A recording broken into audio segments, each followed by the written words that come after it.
bring to the knowledge of the Honorable CM that once upon a time in Goa, the rates of liquor used to be cheaper, whether it is IMFL or foreign liquor, any liquor, used to be cheapest in Goa. Today is not the case, Speaker sir.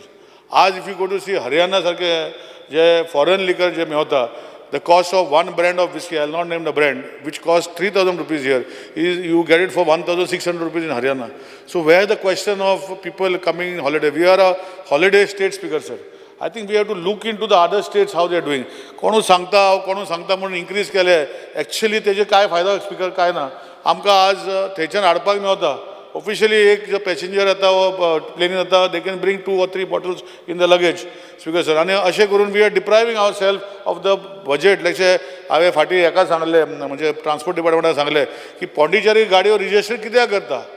Pondicherry register करता कित्याक हांगा आमी without thinking पयलीं गोंयचे महाराष्ट्रान बॉर्डरीचे सगळे गाडयो हांगा register जाताल्यो आनी हांगाच्यान व्हरताले. आतां एंट्री टॅक्स बंद केल्ल्या कारणान हांवें खंयच रजिस्टर केली म्हजी गाडी कोण हालोवंक शकना, स्पीकर सर, आनी हांव यूज करूंक शकता.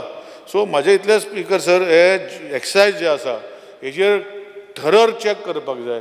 हाव it can improve our system and increase the quantum of money inside the excise. Reason is because I just gave a simple example की आमचे जे इंडियन मेन फॉरेन लिकर और फॉरेन मेड लिकर जे टॅक्सीज जे आसा हे खूब चड आसा and they have to reduce it to make it more economic.